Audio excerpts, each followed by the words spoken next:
Yeah, just kick it off because I'm on Twitter right now waiting for you to tweet it and I'll retweet.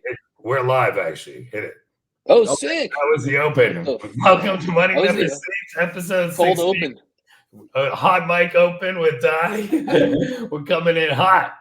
I'm hyped. Grant's here. Die's here. I got the new mural from Victor. And again, just like last episode, we're gonna mix it up. Grant has promised to come with some exciting and hot questions. So blast off, buddy. Man, I don't know if they're hot, but this is something I've wanted to ask Die with the most likes. And it's pretty like art oriented. So we're gonna start off on a slower note. But how do you go about like starting to make your like each individual work? Like what is like, do you like draft or are you just like, I'm just gonna go? Because I do know that some of your art is like you're like it's like a conversation piece about something else. And so I get that, but sometimes it's just like out of nowhere, like people wearing like VR headsets and going crazy, you know? Yeah, no, that's a great question. I have a similar one, and then I think it's gonna be a good question for you. I was expecting you to get dusted off the plate way worse than this, dude. Like I was expecting you to come with an absolute hardball, Keanu Reeves just dusting me. But I just watched it yesterday or 2 days ago. Oh, you did? It's a great movie. It's a really good we watched it, but no. Yeah, dude, I do a little bit of everything. So most of it I'll build out the bones of it in these kind of fits of madness before we talked a little bit about this in the space with Ayla, I think, or Isla rather, I'm sorry. But like where like right before you go to sleep, you kind of have those moments of like almost just completely unbridled madness where your brain is just like in between almost a dream and awake state. Yeah. And in those moments, I feel like you find a lot of shit. Like you're wading through a lot of crazy stuff, and some of it makes perfect sense. And like when you wake up and you've noted it down or something, you can kind of figure out like what remnants were there that makes sense in some cohesive way. So oftentimes I'll dwell on that stuff, and then also like what I'll generally do sometimes too is I'll like have these kind of writing sessions where I'll go through and I'll write either like a long form short story or a bunch of short poetry prose, and then I'll dig back into those and kind of like kind of just look at the words and see which how those things are could be interpreted through like a visual that would like enhance it or make it better. So they kind of like feed off of each other in some ways. Yeah, no, what's so funny is that every time I think about you're a writer, I always am like, man, I don't want to be on a spaces with Die because he speaks so eloquently. He like is such a good speaker. I'm like, man, he throws like a joke. He like throws a joke in like every sentence, and I'm like, it like takes me like 5 sentences down the road to realize that there was a joke somewhere in there, and I was like, oh man, like I can't even begin to talk with this guy. He's like too big brained for me. So no, dude, fuck no. Well, I mean, you went to fucking med school, dude. And OG, I mean, he's over there. He's got some words of wisdom as well. I'm stoked to get into your brain today too, dude. Yeah, you know what? One thing that jumped out about what you said is I do think that moment before bed, there is a funny thing. In a different context, I always advise people like, yo, when you're laying in bed right before sleep, looking at that ceiling, like nobody can help you. You can't hide anywhere. It's you sitting with you, and like whatever the real shit is, like you can't hide there. And I do think that's a special moment for creativity and for self-reflection and growth. Yeah. Or definitely self-reflection. I had this dream last night where I was like on a medical team, like I was like a medical student or a doctor or something on a medical team, and I said something and it was like the wrong thing and everyone started laughing at me, and I woke up and I like slammed my fist and I was like, all right, this is something I'll never say in real life. So bro, I will tell you though, you can't wake up on the wrong side of the bed, like that expression. I totally have days where I wake up and I'm like, honestly, today I had a sort of bad wake up, and you start the day off and it comes right from whatever you process through the night. And I found what happens is when I wake up, the unaddressed issues are what weigh on me. And so when I have open issues, I think you go to bed at night and your mind's working. And so the first thing I do when I wake up is I'm like, God, I got to deal with this fucking thing. And so it's an interesting time for me. I used to do a lot of like a morning practice where I'd read, I actually read this book, The Daily Stoic, in the morning. It's pretty cool. It's Dude, like people are obsessed with that. Is that the Marcus Aurelius one? Well, it's Ryan Holiday quoting from the Stoics. And so it has like all the Stoics, Seneca, et cetera, et cetera. I used to read a couple, and I do think like morning practice is super important. For me, I now use the GM for that.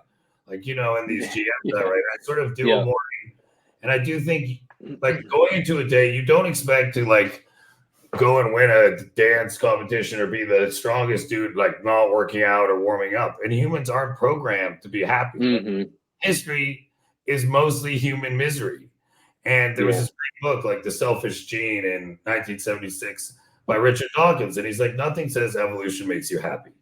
And so I think once you accept that and you accept that you have to work on it, I really do think there's parts of the day, like the morning and the night, where you could set the whole tone for your day. So not just creatively, but so I think that's important. If you start calm, the day is much easier.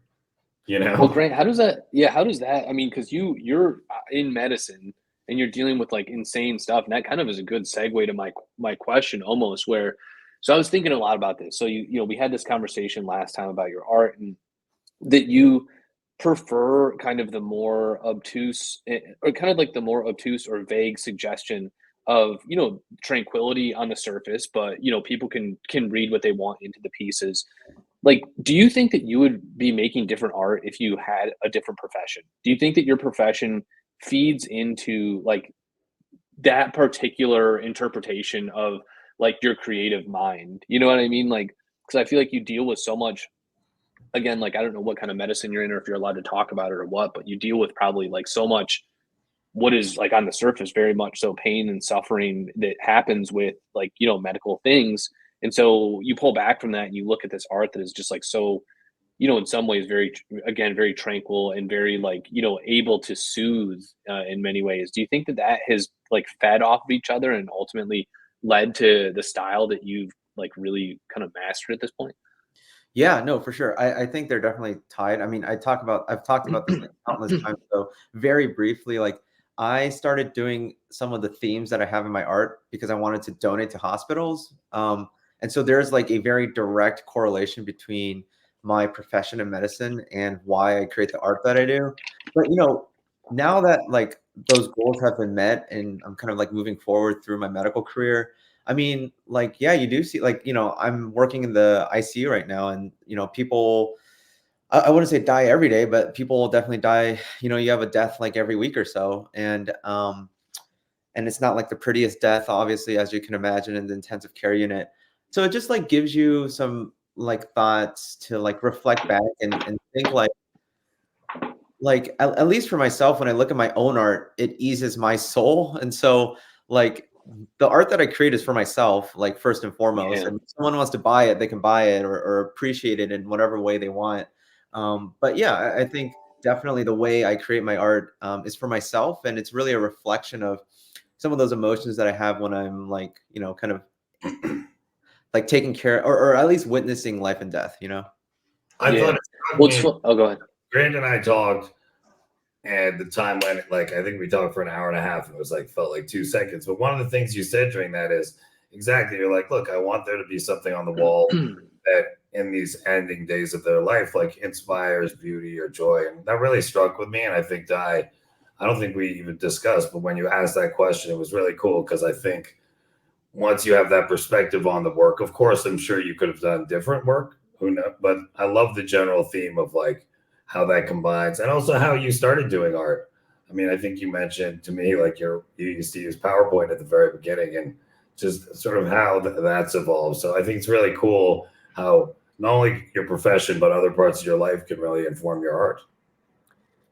Yeah, it's weird. Well, it's so weird to think about because, like, on one hand, Grant, yeah, you're dealing with like death and like really intense human suffering on like a very real and very like physical level every day, and then like in my world, like I'm dying in a different way, and the people who I look at on these cameras are dying in a different way. Like, it's like the death of ambition and soul and like in just these very like subtle ways where people are kind of just losing the will to like I guess live a joyful life, and you're just gonna being hammered into this like flavorless paste essentially. So it's just I found that super interesting because yeah, like you look at the pieces that I make and they're like a reaction to that death in an opposite way where it's these like grotesque kind of like horrific scenes that are against that mundane, like slow death. And then your pieces are like the opposite, where you're seeing this like really horrible stuff. And they're like in these like very like tranquil and like, like interpret like representations of like almost peace that you're like, that you're pursuing in some ways. You know what I mean? But yeah, no, that's funny though, because I feel like our art is so similar. At least this is my interpretation of our art, right? The way I see my art and your art, like when I look at my art, I almost think of myself as like, human beings are just mashed into this world. Yeah. And I'm just like illustrating like nature. I illustrate a lot of things, but a lot of the times I'm illustrating like nature and landscapes, and it's like humans are just mashed in here with trees and with other things, right? And yours is like the only thing that doesn't fit is the same thing, it is. It's like a mashing of everything, and so it's like you just find yourself, you're just finding yourself like more or less video game style randomly spawned into an area, and like whatever that area is, that's just what it is for that amount of time that you're there. That's a solid comparison, I would say. One thought I know. I think one of the things, it's interesting because I think, Grant, you and I talked about this in both your works. I like thinking of that spectrum. You're like slow death, horrific art, fast death, so calm, beautiful art. Interestingly, though, I think like one of the things is I think about like why your art works. And for Die, I think while have this grotesque like presentation of like consumerism and consumption, underlying it is an odd love and celebration of the cultural side. And so I think like going to Grant, like in an interesting way, I think things that like art that is dealing with a negative thing, but there's a certain love of it and a certain appreciation, acceptance of it. I think is super important. I wanted to ask both of you, I have this idea that like, I don't exactly know how to say it, but what we're talking about here is like a soul being in a piece, like meaning from a human being in a piece. And there's no way you're like, if somebody's like, how do you tell if soul is in there? How do you guys think about when you look at art? Is that something you feel like you look like genuine, soul, authentic, and like what, like the traits I like, there's a certain, there has to be a complexity in the relationship and things. So anyway, I just wanted your thoughts on, this is a really interesting topic and tying together both of you and how it relates to death. And it's very interesting. And I'd love to expand on that and hear your thoughts. It's like you can't really explain. It's almost impossible to put into words how you feel when you listen to like your favorite song, right? Or like you can't describe a color, right, without trying to use other colors to attempt to describe that color. It's like very similar. Like it's impossible to describe the feeling, but like when I look at one of my artworks, like when I'm doing the illustration, like when I'm done, I know I'm done because I know it looks sick, and like I think it looks sick, and that's it, right? And actually, I make it a goal to not go back and edit any of my art. If there's if there's like a mistake, then of course I'll fix it. But if it's like, oh, I don't like where this car is or something, like I won't change anything, and I'll just move on to the next thing, because like there's no reason to just ruminate on like things that are done, Yeah, it was interesting. I think Redbeard had asked that question yesterday on Twitter. He had a similar thing where he's like, he just said like, artist, how do you know when your shit is done, essentially? And it was like such a glorious and simple question, and it's also just like insanely impossible to answer complex question where it's like, when do you know? But for me, and like what it sounds like for Grant is like, dude, my like hand will legit just sometimes stop moving after that last stroke is in, or especially when I'm painting. I'll just feel when I just don't want to lay another stroke down, like for fear of ruining the thing that I built, and the vision that came together so perfectly and adequately that another stroke could ruin what I was trying to say with the piece in some ways. And I'm being, of course, like elaborate and absurd in that sense, because like how could that ever happen? But like really, especially for the physical stuff, it definitely can go awry pretty quick, for sure. But it's just a feeling, dude. Like I don't know, OG, do you feel that way because you've been doing a bunch of Yeah, all your AI well, stuff that you've been refining, do you have the same feeling where you just say like you have this intuition? And I think it's refined a lot. Like as you continue to do this shit and you're putting in thousands and thousands of hours, I think that the intuition gets sharper and sharper where you're like, okay, fuck, that's done. I get it. yeah, the way you know what I think, because this is a great, it's again, like Grant, you said, describing color or dye. Like, I actually think humans have three ways to interact with the world. We have brains, which uses words, emotions, like our heart, which uses emotions, and our soul. Mind works in words. As soon as you get to emotion and soul, words aren't the language of that. Like, feeling's the language of this. So if you could project, like, this is how I'm feeling. So we use words to try to describe it, to invoke that feeling in another person, just like we use art to invoke feelings in another person. And soul is the hardest of them all because to me, soul, it took me so many years. I'm like, what's this fucking bullshit? I was all like mind about it, but now I truly believe soul is like somehow we are given a third sense that lets us know, are we in alignment with our place in the universe? Because we're nothing except one tiny particle of the universe. And so what I think is art is a potential language of soul. If you look at religion and other things that try to deal with these questions, the way you try to say like, this is what I'm feeling connected to is through art. And the art can look different, but I think to me, that's increasingly like if I'm tapping in, you said your soul just tells you to stop, but no, you can't put in words because it's this other thing that, by the way, for many people, myself, it took me most of my life, like had no, I would like, I'd been taught to not interact with feelings or soul, like they didn't matter. And my feelings. So I just like ignored all that shit. So finally learning to listen to it was a huge fucking step. So I do believe in it strongly. And the more old me would have said right now, like, what the fuck are you talking about? More I'm like, Yeah. This is like, I believe this the most I ever have, Yeah. Well, do you guys watch that movie Soul, that Disney movie Soul? I did watch that. And actually, dude, that is so inspiring. Like, it fucked me up big time. Like I cried there. I was like, this is fucking insane. Yeah. It was wild, dude. Yeah. I went to a crier, by the way. My kids make fun of me because I did cry. A movie, you would for sure. I keep crying. And shit. I went to Smalls Jazz Club. It's called Smalls Jazz Club in I think it's in Soho or somewhere down there, right? Mm-hmm. In Manhattan. I went like last month, and man, just to witness like these like professional jazz musicians just go off, and they're not playing like what they like what they play in the studio, right? They're just like jamming, like literally, like they're just playing.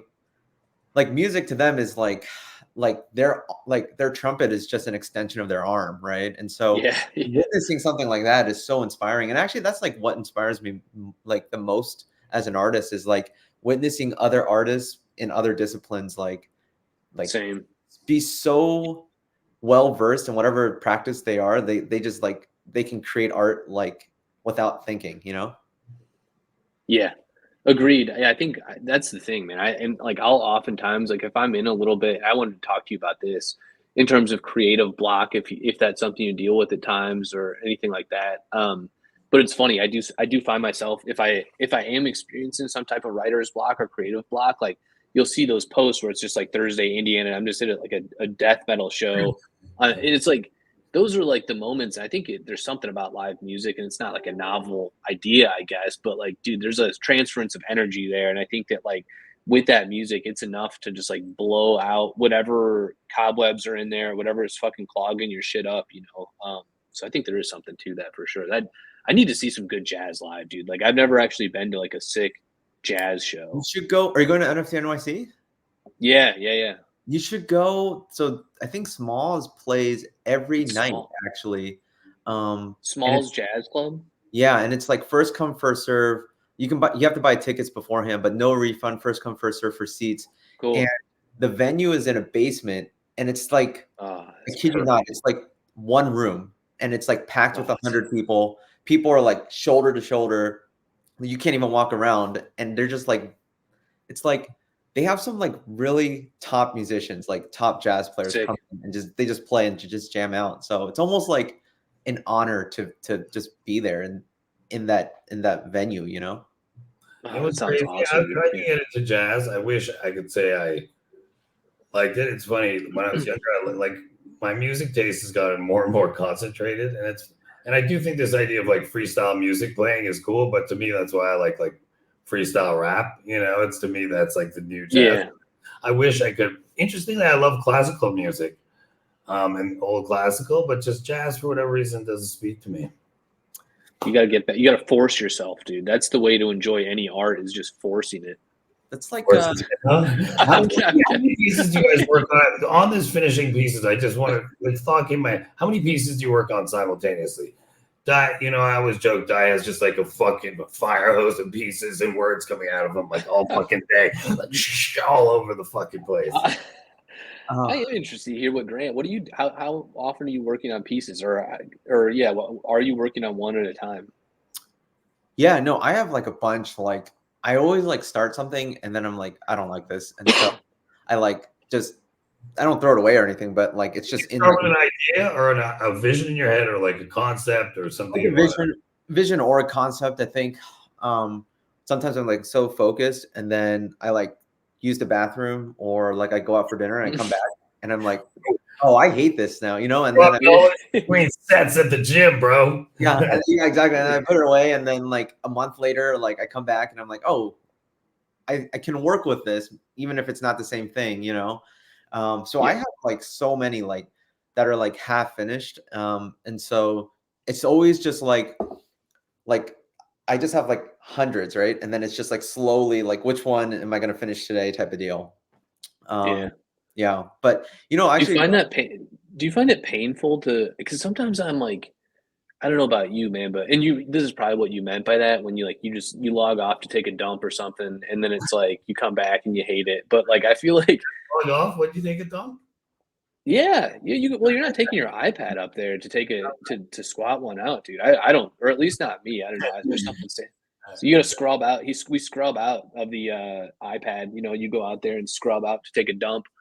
Um, But I find it when I find it frustrating to come back to pieces that I don't that I that I do circle back on because there is like something to that continuity that's lost. And then I'm wondering if you feel the same way that like your is the hatred or the like disgust for that piece or like the unsatisfaction with that piece. Do you think it has something to do with that breaking of the cycle? Because then you come back to it and there's just an additional like frustration, or it's just like, what the hell was I thinking? Whereas like if you would push through that shit and said like I'm gonna knock this thing out right now. I'm wondering if there's other pieces that you would find still enjoyable versus like not liking them as much. Because I think that I don't know, that breakup always just kills me, dude. Yeah.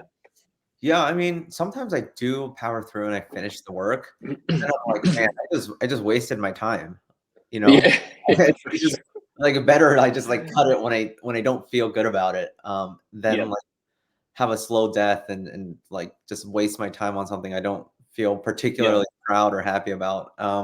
No, but you know, when I do have that break, at least if I come back, I can think about how I can reincorporate some of those things into a new piece. Mm. And I and so Mhm. yeah, and so it's like almost just like rerouting and I think that helps me a lot. Yeah. I mean, it's interesting. So you guys, most most of the great artists tell me every day they produce. Like for me, I'm not a great artist, but there's a habit of just producing art every day. And I know you do that, and Grant. I think you every day produce some art. You said too. So for me though, and I suck versus you guys is I like look back and I'm like, God, this shit's terrible. This is the worst. Like I like most of my old rap songs. I'm like, oh, this shit's unlistenable. There's like one song. I'm like, yeah, this shit's like 3.5 out of 10. And so like for me, I've taken, you know, I jokingly say like I started making art when Cardinal started making art, and like the first week he came out, he had like a style and was fucking, and like 2 years later, I'm still like learning and fucking still. So for me, it's been a real evolution of feeling like finally for me, I'm seeing stuff I like, and so it's interesting for me to Yeah. hear. the other thing, the worst feeling I ever had was I spent 60 hours on something, and it was like, this is literally like an embarrassment. I like, this is fucking like pathetic. And I almost like I had to stop. It was only 2 or 3 days I didn't make art in years. I'm like, I literally, and luckily some artists in a group were like super nice and helped me feel good. But I was like, I'm so fucking bad. Like, I'm just gonna toss this shit and hanging like up a little bit. because I can't even fucking spend, So I think for me, it's been really emotional. And I think that's why for me, I believe in like producing nonstop and learning new techniques and expanding. But You know, this is unrelated, but OG, you were talking about how jazz doesn't do it for you, but rap does. I listen to like quite a bit of rap, but one thing I listen to a lot of battle rapping. I don't know if you listen to any of those things like on YouTube and stuff, but man, like I used to, dude. Yeah. Like Dumbfounded, like I don't know if you guys know who Dumbfounded is, but I mean, bro, when I started rapping, yeah, I would go to Oakland. Oh yeah. Right. Oh, so you battle rap? 14th and Franklin in Oakland. Yeah, where are you, man? Yeah. So that's how when I would just fucking go. I was for like that's an art form, Yeah. So me and all my time, actually, I had my guy coming to the guy who's my helps me produce is coming tomorrow. Actually, help me get it where I can record here finally. Because one of my big hassles is I don't want to go like out to Oakland. And so for me, it's therapeutic. I do rap and visual art every single day, and I'm constantly doing that. So for me, I'm totally. Did you ever battle anybody? Well, I didn't like. Yeah, we do like where I like to do. I didn't like battle as much as like Cypher, where you go like one person then to you, and it's more. I'm more positive kind of guy. I'm not. I like in battle rapping, like people get all aggressive and shit, and like in Oakland, that's not a good idea. Some motherfucker would get shot like a block away. Like I ain't fucking with that. Yeah, I bet Die would be a really good rapper in a cipher. Dude, I recorded a SoundCloud album in 2015 of all ground beef songs. I'm not kidding, but it's like disappeared because I use this app. You need to post that. I know. I use this for app, real, and then please after this, share it. I want to listen to that. Well, the app, it was like an app that spit beats out, and you could rap over these beats, but then the app went defunct. It like just deleted from my phone, and I'm like, what happened to that thing? This was years ago. This is probably like 2 years ago or something. And it's like all these songs were lost into the ether, dude. So it's a bummer, but man, yeah, it's funny as hell. That's hilarious. What so speaking of music too, what's your guys' so Grant, you're a big Creed guy, as we know. Are you Nickelback? I'm a big higher guy. I'm a big higher guy. Yeah, you and Die. They pulled a prank on me. Die and one of the guys who used to be in my project, like pulled a major prank on me, where they were like sort of tweeting about Creed, and like I was like, "Are you guys being fucking serious?" They're like, "Yeah, dude. Like Creed's one of the best." I'm like, "Are you? What the fuck is?" And they like literally had me 100% hook, line, and sinker believing that like Creed was there. Like so, I felt like a fucking fish for that one, man. Got hooked. You know what's funny? They're coming to. Okay. No, keep going.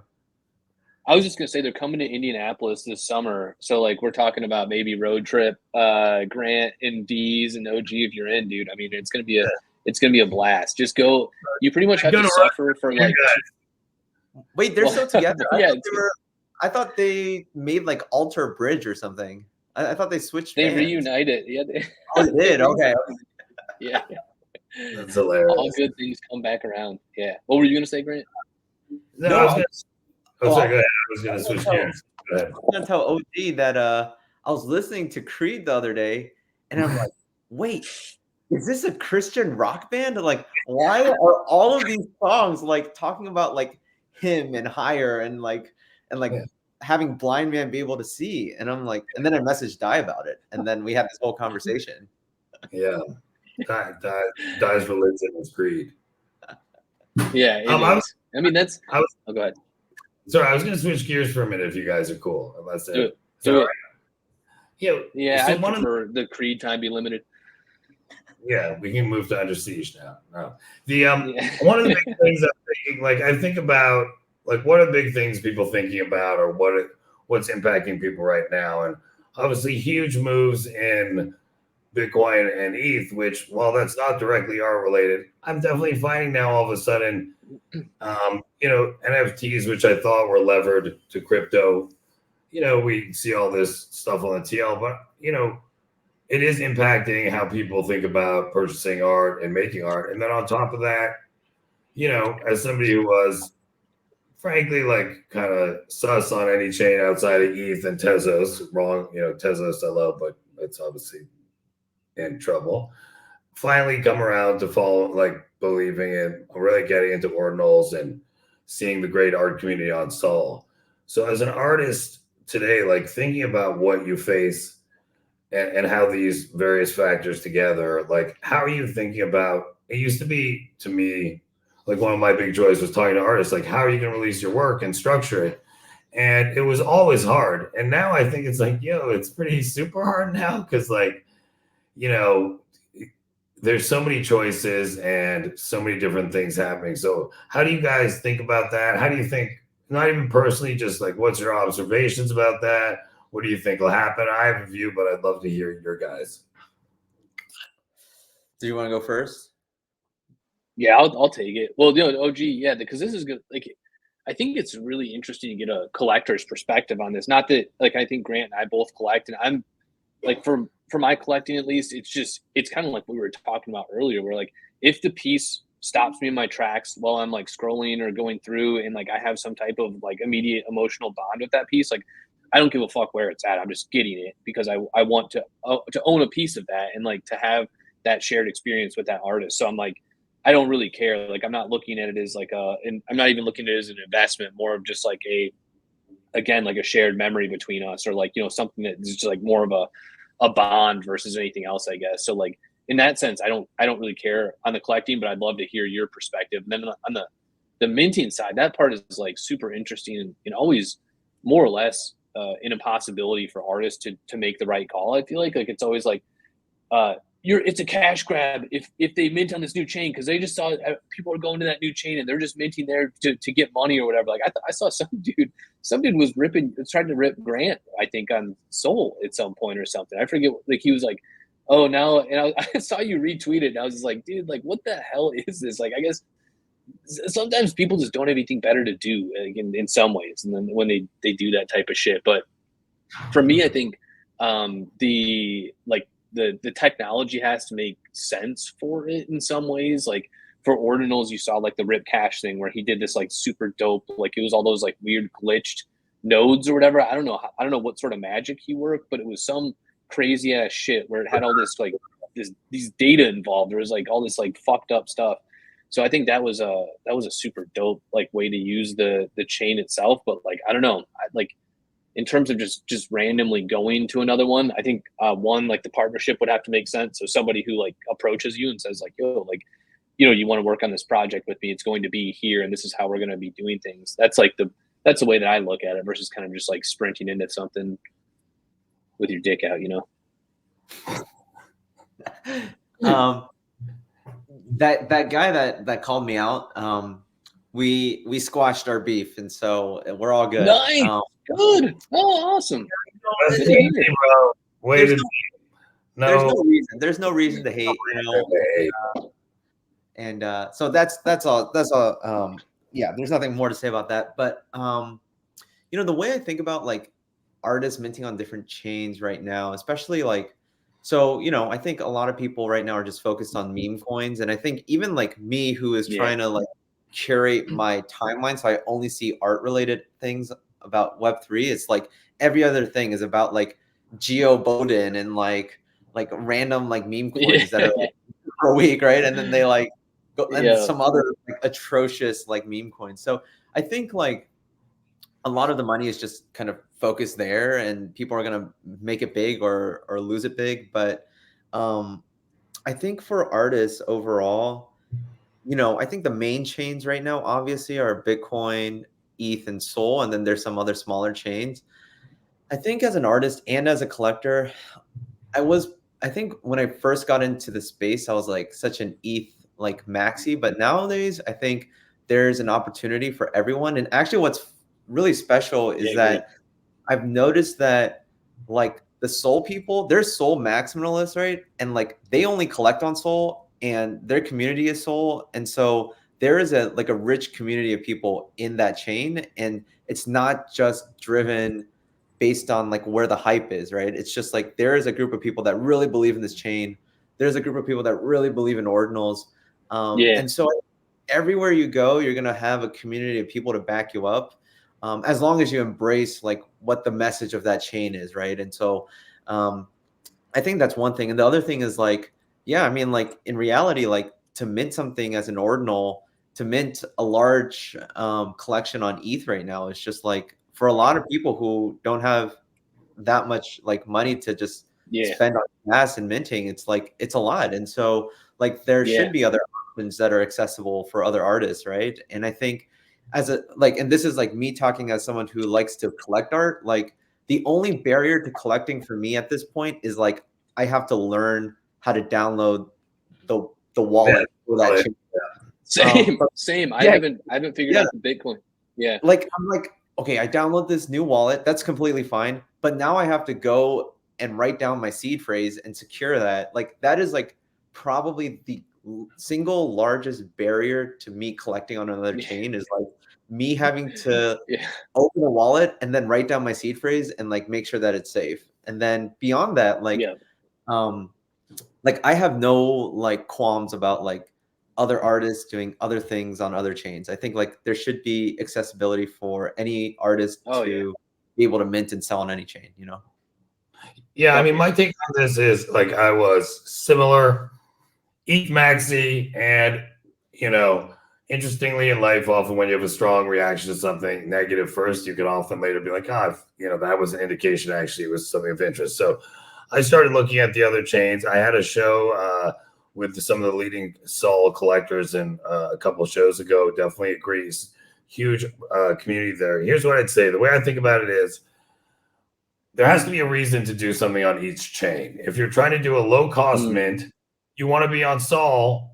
I love Tez too, but realistically now you want to be on Sol, and because it's cheap and you're not going to use up all the money on gas, you know. Yeah. I think Bitcoin to date, ordinals have been more expensive, drawing a certain type of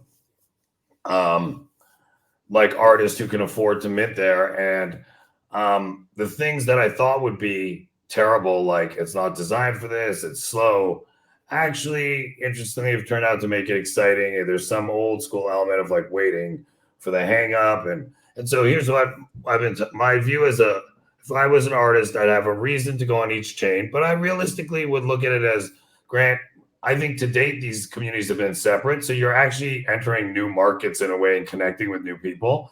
And so if there's a reason, an authentic reason for you to be there, I'm doing a lower cost mint and I want to do it on Sol, or there's reasons I want to be on ordinals. Recursive ordinal technology is very exciting to me.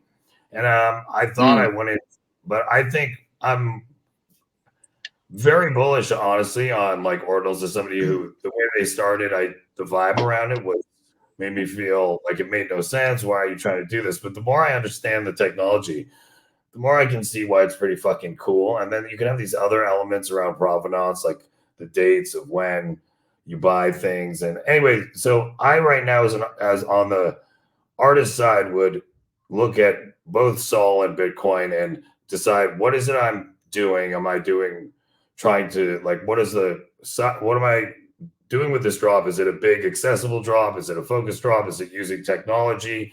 Am I trying to connect with new collectors and so on? As a collector, look, I moved starting in January. I was like, look, again, my opinion is irrelevant. 50% of crypto is Bitcoin. And there's interesting stuff happening. And I'm hearing the technology is promising. Actually, Brian Brinkman was the first one who really opened my eyes to it. So that's how I feel about it. There has to be a reason. It's a great idea as an artist. Look, this is a space where as an artist, one of the benefits, depending on how you look at it or cost, is galleries used to manage the customers for artists. And now artists manage the customers for artists, the collectors. And so I think like being able to find new collectors.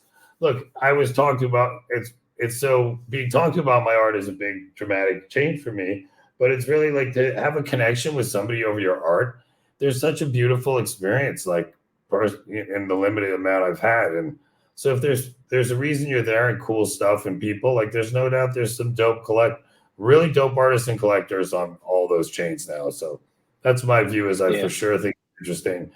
And on the wallets and all that, it seems daunting. I was the same way. And dealing with security, I had the executor of my estate. I was like, in case I die, I need to be able to access all this shit and like have a whole process for real. Because like, think about I know. It's like, well, you know, and it's super complicated. You're like, here's this like plastic device, you plug it into this computer, right?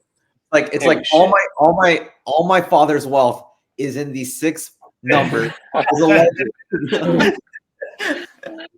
Dude, bro, when you put it that way, I guess they were like literally asking me, they're like, so even the idea of self-custody was so foreign. I'm like, think of it this way. Well, no, I don't like to, but you know, you're literally custodying your own shit, and so you have to have security and safeguards around it. But it's a pretty fucking crazy like intensity. Well, hopefully it makes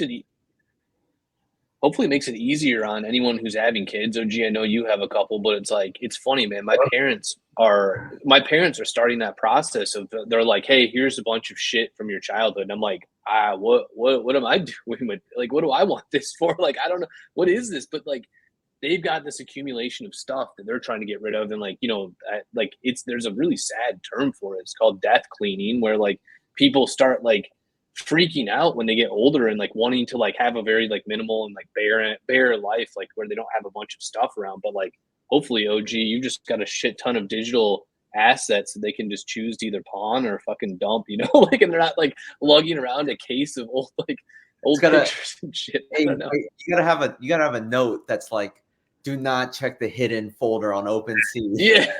Yeah, right. Do not interact with any of the NFTs in the hidden folder. And the jokes aside, it is an interesting thing. Again, I think about adoption and like, look, I've had people who've gone like graduate degrees or professional in finance, and they just get too fucking frustrated in 5 seconds. Like when I'm like, okay, here's this and that, and they're so used to interacting. So I do think it's really interesting. Even as we're, you know, I had the joint meeting with my buddy who's like started Blockchain Capital, and I'm like, look, I now understand you've been sort of like feeling fringe to, you know, and now that it's mainstream, it feels good. I'm like, crypto art and NFTs are like fringe on that. And so I think it's just like it's so why this is such a nice space for many of us is, you know, to be super into this stuff, there's a funny set of traits. And so talking to somebody who has no relation to it and trying to explain what it's like. So I think that's a huge barrier. But I think the solution to that is that I go the other way with younger people. And I think as they come up, you know, they'll embrace it. So, you know, what would be really, it just occurred to me, and I'm sure everyone's had this thought before, but what would really help mass adoption, but not really help the narrative of self-custodying, is like if like exchange. Cologne. No. What? I'm kidding. I was just fucking around.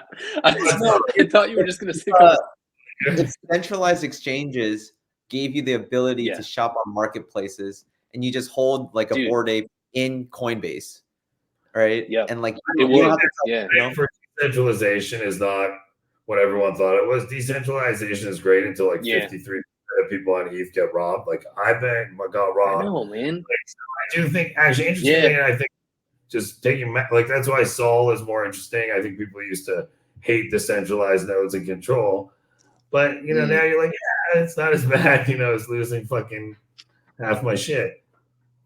The paranoia is just wild. Like holding on a centralized exchange, the average normie will be more than happy to do it.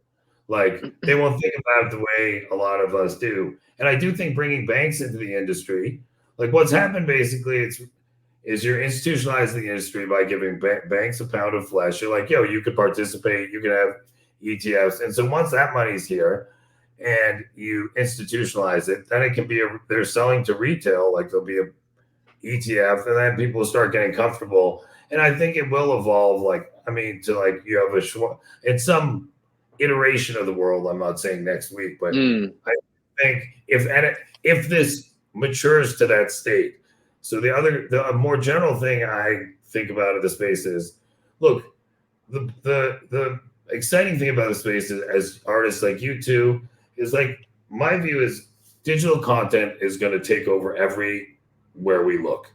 And so you think when I have, you underrated my kids. I have 4 fun kids. This is how my kids live. Like literally planted.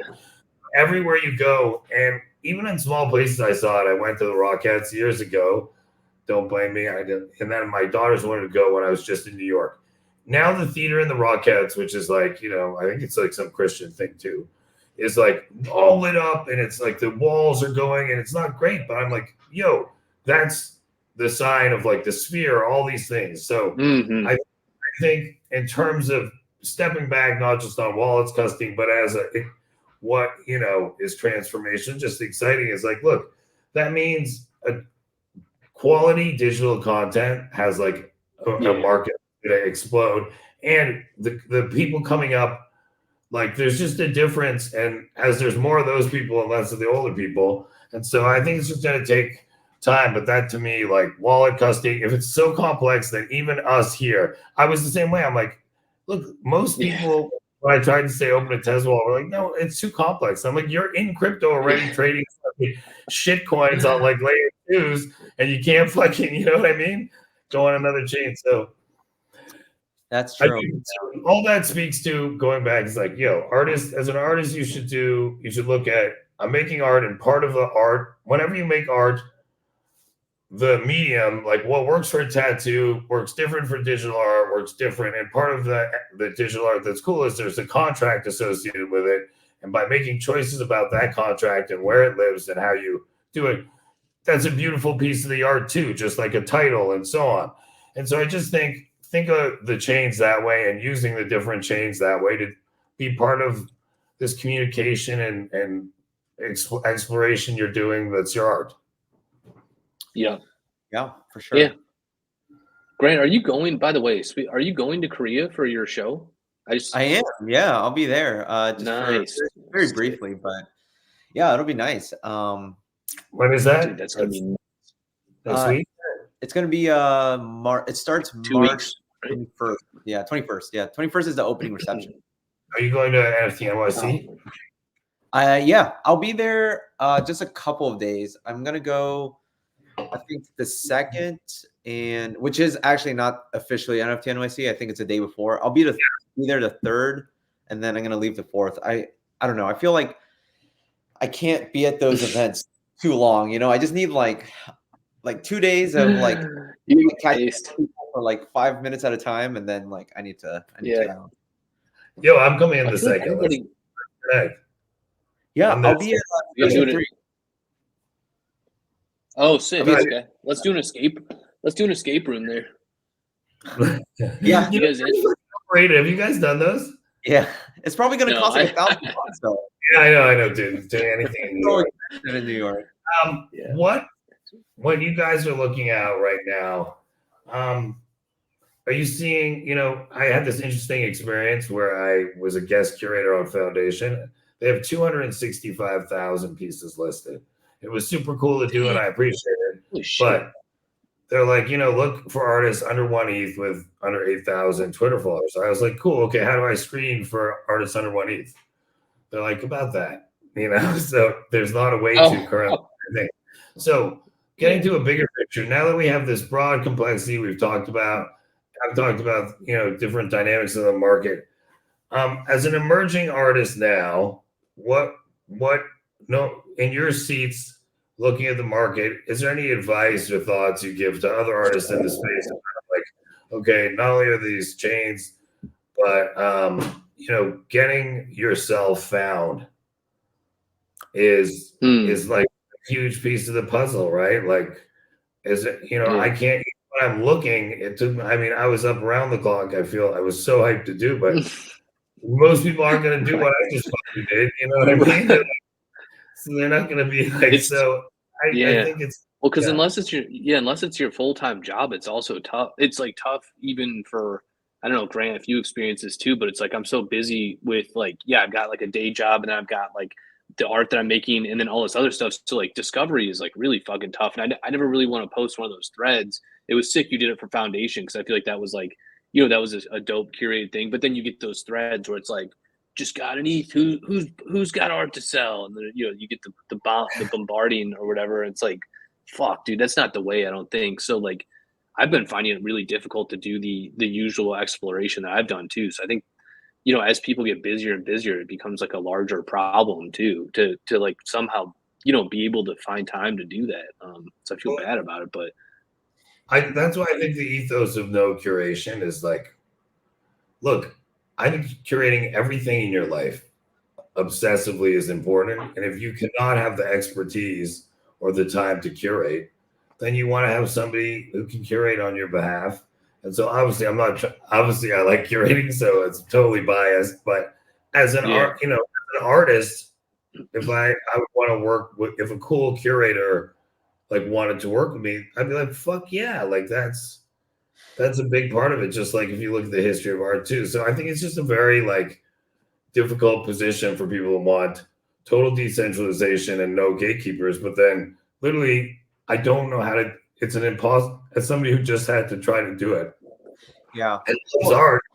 Here's the hard part. The hard part, I think, right now is that the market is so inactive, like in terms of artworks, that like a lot of the discovery that I'm sure all of us did in 2021. I don't know if you were here, OG, in 2021. November 2021. Okay, yeah. It was like the super rare bot or the foundation bot would go off, and then you would click the artwork, and then you would see the collector's collection, and then like that led you down a rabbit hole. But now, like, because bots are not as big of a thing anymore, and just the market isn't as hot, like you don't get that opportunity to like even have the option to click on people's collections and like see what other people are building and or other people are creating. So I think it's really hard, like discovery wise. I honestly, I think as an artist, like as an emerging, like, I don't like that word emerging artist because I think we're all emerging artists, but someone who's new to NFTs, like honestly, I think right now the biggest thing you should do is probably try to weave your way into like different art-based communities, like whether that's Telegram or Discord or on Twitter chats. Like I think it's really important to be able to just like have people know you're like a familiar face in the space. And then, this is like, I think beyond that, this is just something that I would personally do. And that's something that I've done is I think I like to do a lot of write-ups about my art. So like if someone were to ask me about what my art is, like if someone were to ask me for an elevator pitch, like I'm ready for that, right? And the other thing is like Deca has a wonderful like gallery, like building like, system, right? And so you can build galleries or on Cyber as well. Like you can build like galleries of your own art, of other people's art, of conversations of your art with other people's art. And I think that opens you up to so many like different opportunities, and you're not going to find like the 40 ETH sale like on your first go, but there's going to be like opportunities probably where you might get like 75% or even like 50% of the sales. But I think that that's still beneficial because it like gets you on the board. And I think that's really important. Tyler, I think on top of that, sorry, go ahead, guy. No, go ahead. I was just saying, on top of that, so on top of that, just like with writing about your own stuff, the thing that I found coming out like really like whenever that was is like, also putting thought into, and Grant does a great job of this, is like putting thought into other people's pieces too, where like, like if you find a really emotional connection with the piece, do a write up on it. Like we're lacking that massively in the space where like nobody is really like considering things or writing thoughtful articles or anything. So I think that's another solid one. And then the other thing is be relentless and be kind. I think that's the thing. Like I always pound people on. It's like we're all humans, and like there's just no reason to shit on anybody or do anything. And it's just like be chilling in DMs, like asking for stuff and whatnot. Just treat people like human beings, I think, is the number one. And it's somehow sometimes neglected fairly horrifically, but like it should be pretty simple. But those would be my things. Yeah, just be a normal person. And yeah, I have a guess on what OG is about to say about Tyler the Creator. No, well, two things. So first, we'll I was gonna say, starting on the art thing as an artist, like Tyler the Creator, I saw him say, like, look, you can't just expect you're gonna put out like an album and the world's gonna come to you. He's like, I'm still talking about my album from last year, and he's in Madison Square Gardens. He's like, that's how you got to do it. So I think generally too, you got to make shit easy for people. Like you can't be like, I'm like not easy in a cool way. Just like, yo, I'm gonna make this easy for you to like look at, consume, and understand through title or through explaining what I'm doing. So I do think I just, Decca, I finally put my collection on Decca, and I agree. It's like incredible visual. And I think I'm the worst at this admin stuff, but so number one is somebody to make it easy for them to access. And then on discoverability side, so what I turned the foundation opportunity into is actually, it's interesting you said that, is I was like, some people started hitting me up with write-ups about artists. I'd be like, please post threads in my thread. And I got some incredible threads in there. And some of that led to like, down the path to curation. And so I think any opportunity you can have to like be like, yo, people, write a thread here. I was amazed. Like that, it was just so cool. And other artists who like put up tweets about other artists, to me, like it was so amazing. Like Nice Day Jules, Digital Koi. I'm sure I'm going to forget. I apologize. But there were multiple. Oh, it started with Crucifor. Crucifor was like, hey, OG, is it okay if I write a thread? I was like, fuck yeah. And then, so I do think those threads from collectors or artists are like the dopest shit. And so any opportunity you can have to share that is, I agree. And unfortunately, I'd love to say, and I think many of the platforms that Foundation, I believe, has some coming soon and others do. But as of now, I do really believe, like, I know everyone had talked about discoverability, and I've done, like Grant said, I used to surf people's wallets and do all that, but it really is now in a world where, like, literally right now, there's 265,000 pieces on Foundation, between buy now, reserve, and, like, live. It's just, you tell me how you're going to find it. You're going to. Well, kind of talking about Decca in our conversation like 30 minutes ago or 20 minutes ago, Decca allows you to pull in artworks from any chain. And so you like go to last week. It was like, I just finally did Decca. Provine helped me. Yeah. And like you can pull in things that are not in your particular wallet as well. You can just make galleries of other people's art on other people's chains. It's like really helpful. And like you go to an NFT gallery, right? Or like, let's just say you go to a gallery that's showing NFTs and it can be digital or physical, whatever.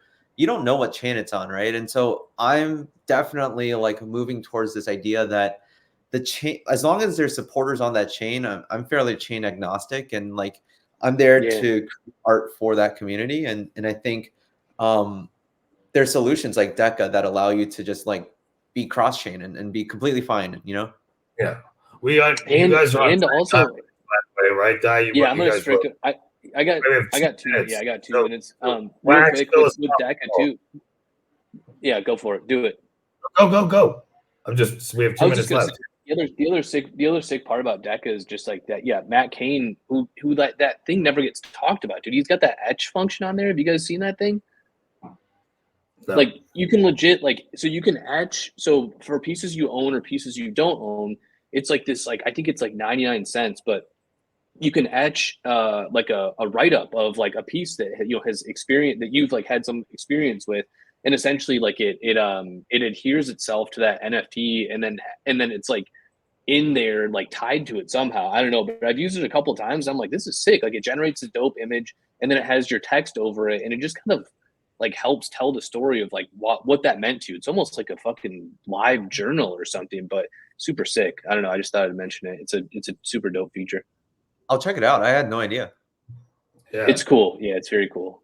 But otherwise, what do you got, OG? We got 2 minutes. What do you want to leave off on? I just want to say, man, it's interesting. You come into these conversations and you never know what we're going to talk about, but today was a joy, and I love all the things we got into, the different perspectives, and it's just fun and hyped, It's like hanging with the homies is always fun. Yeah. New York Awesome. next. New York next. And thanks to all that it looks like we had a pretty good audience today. I don't usually look at the number, but thanks to all the people who joined. I'm hyped. Yeah, no, thanks everyone for listening, and thanks you two for having me. I mean, hopefully we can see each other in New York and just like prop it up, you know? Yeah, hell yeah, bro. Let's do it, dude. I'm in. Dance I'll battle. become Dance battle. I'm in. But Right. dance battle and Later on. Much love. Let's Peace do out, it, everyone. dude. Great Later, dude. episode. Thank you. Stay down for 1 sec.